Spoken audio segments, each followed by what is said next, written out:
Out of the past, phantoms of a world gone by, speak again the immortal tale, the pistol shot.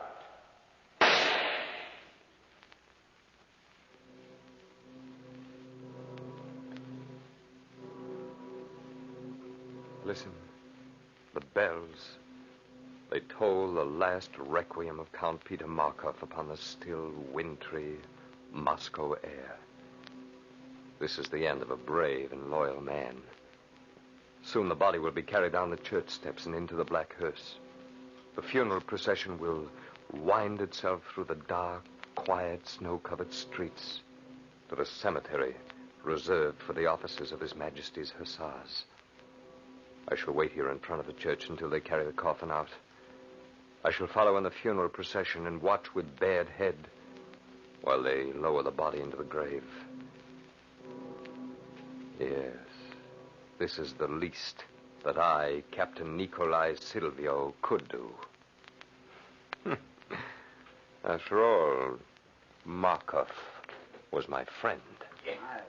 Yes, my very good friend. We were always together as we were 5 years ago on that night when... Come, Nikolai.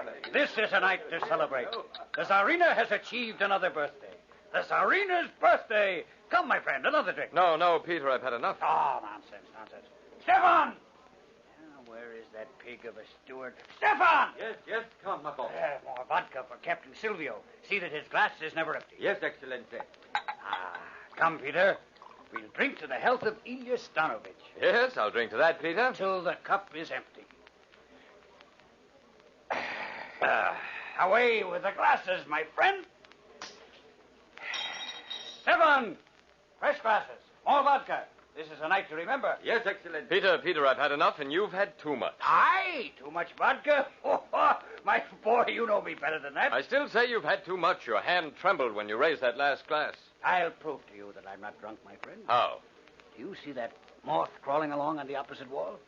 Yes? I'll wager you a month's pay that I can smash that insect with one pistol shot. You're on, Peter. Wager on. A month. Now, gather around, gentlemen. 100 rubles on Count Markov. Well, Peter, am I drunk or am I not?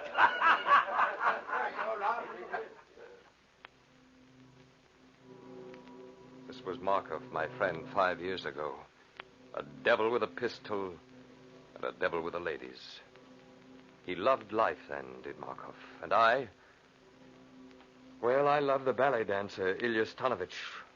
She was like a flame across my heart. When I danced with her, it was like walking on air. Her beauty was rare, exquisite, almost timeless. All I waited for was another promotion in rank before asking for a hand in marriage. One night, shortly after my pistol wager with Count Markov, I stopped at Ilya's apartments. She did not expect me, and it was rather late.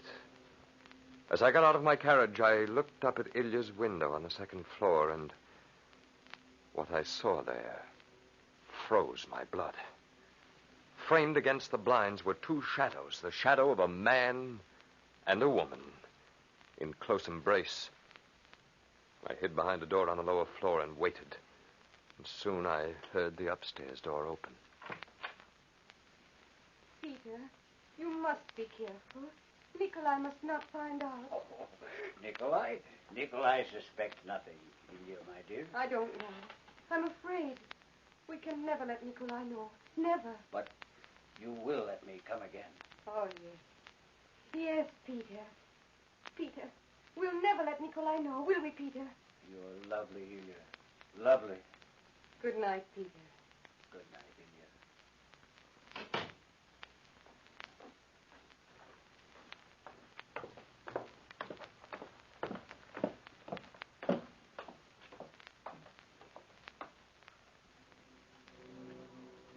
I shrank behind the doorway, saw Markov come down the stairs and walk out through the door. Markov, my friend. A cold anger gripped me, shook me as a terrier shakes a rat.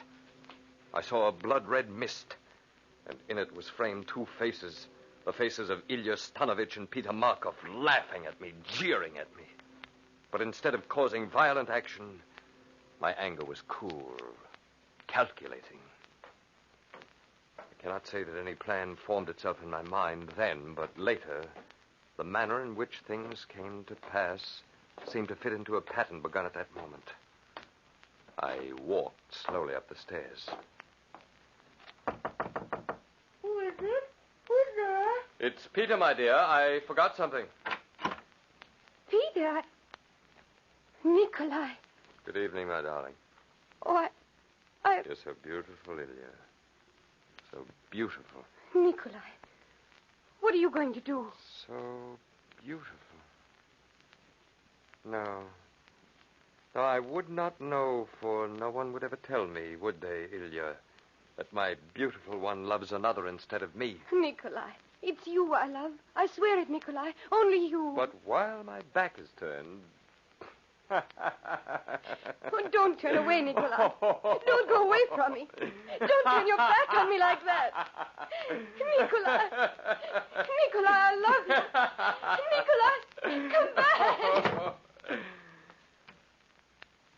Farewell, my beautiful one. I closed the door and walked slowly away. My Ilya was left alone. And loneliness with a memory of happiness can be a poignant horror. Yes, it was punishment for such as she. The red mist was still in front of my eyes, but this time there was only one laughing, jeering face framed in it. The face of Count Peter Markov, he who lies still in death within that church. Peter Markov, my friend. His face swam in the red mist that stayed before me day and night, and I waited for my chance. Finally, it came. We were playing cards one night in the officers' club. I don't have any luck at all. Well, I'll see your hand, Count Markov. Oh, come, Major Voronov. Let's make this interesting. Shall we double the stakes already on the table? Very well. You've already won a fortune from me tonight. It's my only chance to recoup. How about you, Nikolai? I'll stay in the game, Peter. Nikolai, as an old friend, I advise you not to. I have an excellent hand. The stakes are pretty high, 500 rubles. I said I'll stay. Very well, as you wish. Show your hand, Markov. There it is. Well, gentlemen? You win. Yes, Peter, you win. I tried to warn you, my friend, but you wouldn't listen. You've had a phenomenal run of luck tonight, Markov. Well, there's a very good reason for his luck, Major. What do you mean, Nikolai? The hand is quicker than the eye. Explain yourself, Nikolai. What are you hinting at? Perhaps you'd better explain yourself, Peter. I saw you take the king of spades from the discards and slip it into your hand. You're accusing me of cheating? Precisely. This is a very serious charge, Captain Silvio. Apologize, you scum. Apologize, do you hear? I'll not retract a word. You'll meet me on the field of honor for that, Count Markov. The sooner the better. You'll preside at the duel, Major Voronov? If you wish. Count Markov, as senior officer, it is your privilege to choose the weapons. Pistols. Very well. Pistols. Arrange for seconds, gentlemen. You'll meet on the drill field tomorrow at dawn.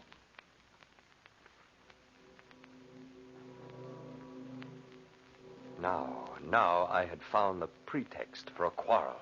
Now it would be either Markov or I. I couldn't go on any longer. The thought of what Markov had done to Ilya and myself was driving me mad. Either way, I thought, I would win. If I died, the madness that was eating my heart away would die with me. If Markov died, the madness would dissipate and finally vanish. Yes, either way, I would win. Of course, Markov was a crack pistol shot, but I had the reputation of being a good marksman myself. I gave myself a chance. I could hope a little. We met on the drill field at dawn in full dress according to regiment custom. My hatred for Markov made me icy calm. But Markov was nervous, upset. After all, he had been my friend. We met with Major Voronov. Captain Silvio, are you ready to proceed with this duel? I am, Major. And you, Count Markov? Not quite.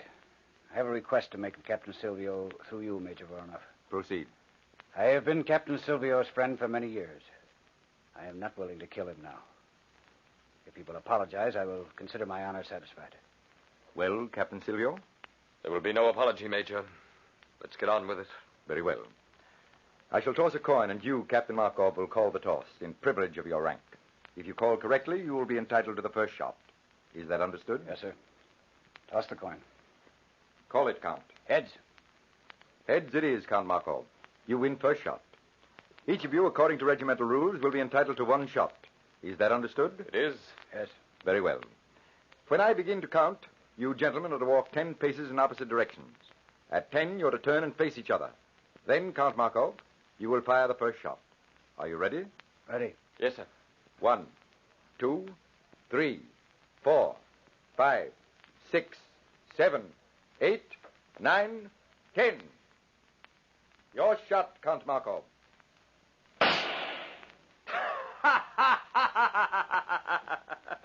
You missed, Markov. You missed. An inch too high. Yes, you missed. Your shot, Captain Silvio. Shoot, Nikolai. What are you waiting for? Shoot and be done. Oh, no, Markov. I shall not fire now. I should save the bullet for some time later. Fire your pistol now, you fiend. No, my friend. Out of the goodness of my heart, I shall let you live a while. I will take my shot another time when the whim suits me.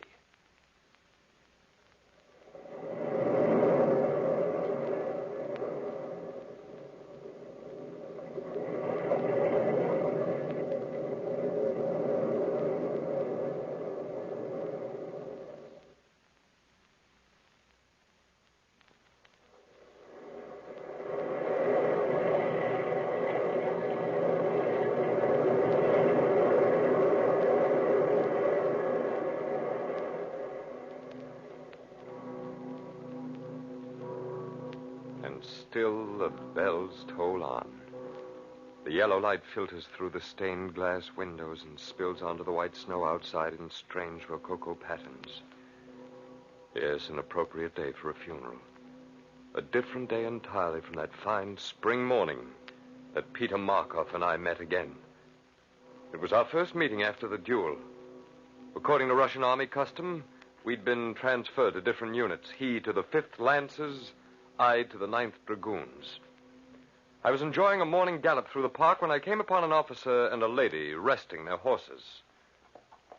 I recognized the officer instantly as Peter Markov. Nikolai Silvio. Yes, Markov, we meet again. I wondered where you've been these 3 years. On duty in the Crimea. But I've kept trace of you, Markov. I've been looking forward to seeing you again. Peter, aren't you going to introduce me to the captain? Oh, yes, of course, yes. Maria, allow me to present Captain Nikolai Silvio. Nikolai, Maria Oblensky. Delighted. How do you do? Are you by chance related to General Oblensky, mademoiselle?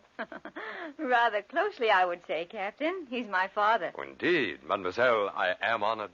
Have you known Peter long, Captain? Oh, yes. We're old friends, aren't we, Markov? Yes, of course. Maria, would you excuse Captain Silvio and myself for a few moments? Why, yes, but what... I'd like to talk to him privately. Oh, some deep, dark soldier secret, no doubt. Very well, Peter. Go and have your talk. With your permission, mademoiselle? Of course. Let's leave the road, Nikolai. There's a little grove of trees over here. You're enjoying good health, Markov? Excellent, thank you. I'm delighted to hear it. They tell me in the barracks that you've been paying constant court to the general's daughter. Yes, that's true. An excellent prospect, my friend. I'm glad for your sake. You know how interested I am in your future. Look here, Nikolai, I can't stand this any longer. My dear Markov, what are you talking about? You know very well. That shot you're saving for me, when are you going to use it and be done? Why, to tell you the truth, Markov, I hadn't given it much thought. How long are you going to taunt me like this? What kind of revenge do you want? Haven't you had enough? But you know how this eats into a man's mind, his soul? To live in the shadow day after day, night after night, waiting for your whim. My dear fellow, do we not wait for all things?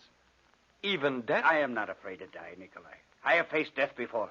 But I cannot face this waiting, this uncertainty. I owe you a debt. One pistol shot.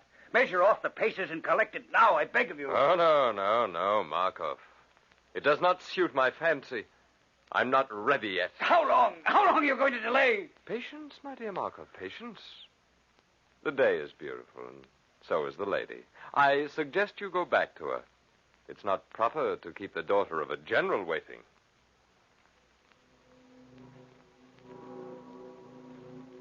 Every officer in every garrison knew of the debt of honor Peter Markov owed me. There was no way out for him. He had to wait until I was ready to collect my pistol shots. And I waited.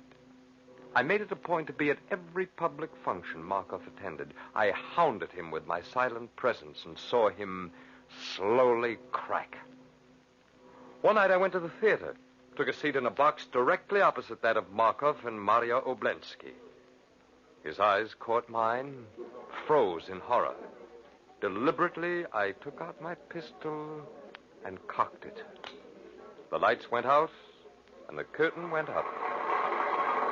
There, in the darkness, Markov and I could not speak with our mouths, but we did speak with our minds. Mariana, I had to talk to you. Yes, what is it?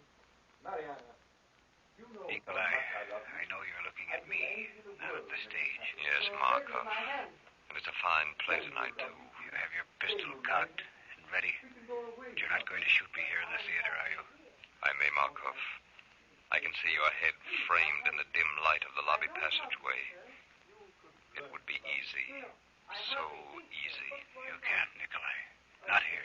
Not while I'm with Maria. It would create a terrible scene. Perhaps. But if there's anything I love, Markov, it's the dramatic. I'll tell you what, my friend.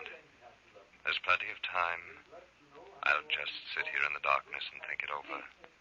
Perhaps I'll shoot. Perhaps not.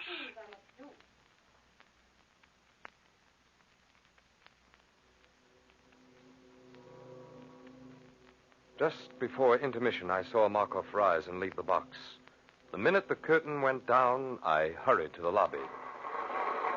There I met Maria Oblensky.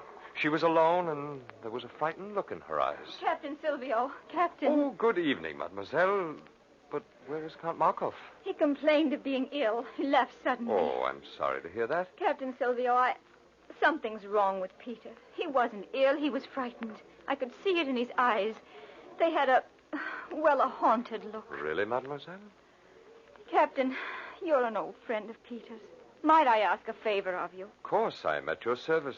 Would you talk to Peter? Find out what's troubling him. He won't tell me. Perhaps he'll talk to you. It may be that... Then you'll talk to him as an old friend. Naturally, mademoiselle.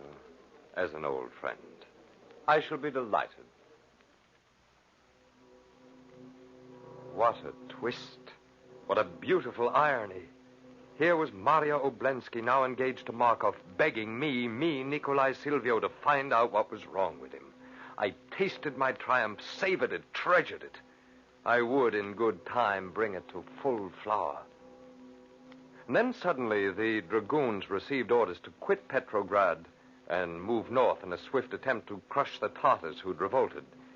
Weeks later, I led my unit into a birch forest with orders to engage and divert a strong force of Tartars, while a troop of lancers were to deliver a crushing attack on the barbarians' flank. We met the Tartars in a bloody battle where, hard-pressed, our reinforcements were delayed.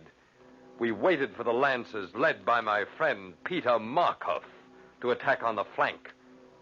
But they never came. The onrushing Tartars slaughtered our troops almost to the last man, and I was the last man. But as far as Peter Markov and the rest of the world knew, I was dead. I preferred it that way. Finally, I came to Moscow, shabby, bearded, unknown, with my pistol hidden under my ragged coat. A newspaper told me that Markov and Maria Oblensky were to be married that week. A reception in their honor was being held that afternoon. They would return, I was sure, to Markov's apartment for supper. I watched the servant preparing the table, and when my chance came, I forced my way through the window and waited. Oh, Maria, my darling, here we are. Oh, yes, Peter, after all those people. Oh, I'm so tired. Come inside, Maria. We'll rest and have supper before we go to the theater. Servant will be back shortly. I've sent him to the cellar for wine. What? Hello, Markov. Oh. Who are you? What are you doing in my apartment? Don't you recognize me, Markov? Nikolai. Nikolai Silvio. Yes, my friend. But I thought... I know. You thought I was dead. Peter, what's Captain Silvio doing here? I've come to collect a debt, mademoiselle, a debt long overdue. Nikolai, listen, I've come to take that pistol shot, Markov. Nikolai, you can't. Now, listen to me. I'm going to be married. My life's just beginning. I've got so much to look forward to. Remember Ilya Stanovich, Markov? I was in love with her, too. We were to be married. Captain Silvio, what are you going to do with that gun? Ask your fiancé, mademoiselle. But this is murder. Oh, no. We fought a duel, mademoiselle. He fired at me and missed, and now it's my turn. Nikolai, no, please. Please, Nikolai, my friend. No, I beg of you, See, I get down on my knees. Don't shoot. I want to live. I want to live now. This will make a pretty tale. Count Peter Markov on his knees begging for his life. A Russian officer of noble birth. Peter, get up. Maria, don't you understand? Captain Silvio. Yes, mademoiselle. You were a man of honor and principle. You've seen this groveling wretch beg for his life. Isn't that revenge enough? Yes, mademoiselle. You're right. I cannot kill him now. See, I place my pistol on the table. My honor is satisfied. Thank you, Captain Silvio. I bid you good evening, mademoiselle. Wait, Captain. I'm going with you. What? Maria, you gone mad? You cannot go. Stay with me. I will never marry you, Peter. To live with a craven coward like yourself. Yes, to bear your children would be intolerable. Shall we go, Captain? Very well, mademoiselle. Maria, in the name of heaven, Maria, don't leave me. Don't leave me. Believe me, Mademoiselle Oblensky, I'm sorry. No, Captain. You need not be. You've done me a service, and I'm grateful. Oh! What was that? Markov! Oh. Markov, what is it? What have you done? Nikolai, I picked up the pistol you left. I hardly touched it. It went off. It was fate. It was justice. Just payment, yes, Nikolai. The time has come at last. The debt is paid. Paid in full. At last. Peter. Mademoiselle, the moment for payment has come at last. And I was more lenient than my gun. Although I would spare his life, my gun would not. Shall we proceed, mademoiselle?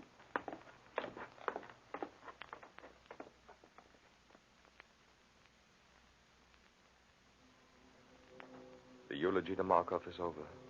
They're opening the church doors. The pallbearers are carrying the body out. And the church bells seem louder. I shall follow the funeral procession, of course. I shall watch with bared head while they lower the body into the grave. Yes, this is the least that I can do. After all, Markov was my friend.